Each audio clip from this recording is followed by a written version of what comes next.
ఏడాది కాలంగా ఒక్క ఇందిరమ్మ ఇంటిని ఇవ్వలేని కాంగ్రెస్ నేతలు డబుల్ బెడ్రూమ్ ఇండ్లపై కన్నేశారు. కేసీఆర్ కట్టించిన ఇండ్లకు కాంగ్రెస్ రంగులద్దుతోంది. భద్రాచలంలో డబుల్ ఇండ్లకు 3 రంగుల కలర్లతో బిల్డప్ రాజకీయాలకు తెరలేపింది. ముఖ్యమంత్రి కేసీఆర్ హయాంలో నిర్మించిన డబుల్ బెడ్రూమ్ ఇండ్లను ఇందిరమ్మ ఇండ్ల పేరుతో పంపిణీ చేసేందుకు రేవంత్ సర్కారు సిద్ధమవుతోంది. రాష్ట్రంలోని కాంగ్రెస్ సర్కార్కు సొమ్మొకర్ది సోకొకర్ది అనే సామెత అతికినట్లు సరిపోతుంది. బీఆర్ఎస్ హయాంలో చేపట్టిన నియామకాలను మేమే చేపట్టామని, నిర్మాణాలను మేము కట్టామని డబ్బా కొట్టుకుంటున్న కాంగ్రెస్ నేతలు ఇప్పుడు డబుల్ బెడ్రూమ్ ఇండ్ల మీద పడ్డారు. దేశంలోనే ఎక్కడ లేని విధంగా పేదల కోసం కేసీఆర్ సర్కార్ లక్షలాది డబుల్ బెడ్రూమ్ ఇండ్లను కట్టించింది.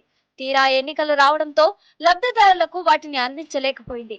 ఏడాది కాలంగా ఒక్క ఇందిరమ్మ ఇంటిని ఇవ్వలేని కాంగ్రెస్ నేతలు డబుల్ బెడ్రూమ్ ఇండ్లపై కన్నేశారు. డబుల్ బెడ్రూమ్ ఇండ్లపై కొత్తగా 3 రంగులేసి వాటిని పేదలకు పంచడానికి రెడీ అయ్యారు.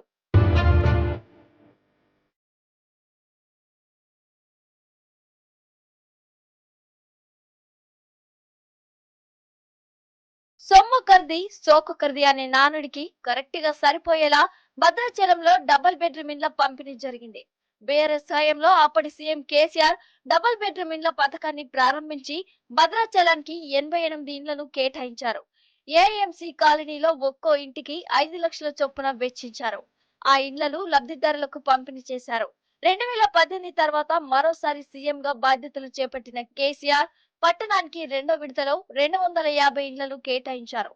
ఒక్కో ఇంటికి 5.04 లక్షల చొప్పున 12 కోట్ల నిధులు వెచ్చించారు. మణుబోతులగూడెం ఏఎంసీ కాలనీలో వీటిని ప్రారంభించారు. ఇందులో 117 ఇండ్లను పూర్తి చేశారు.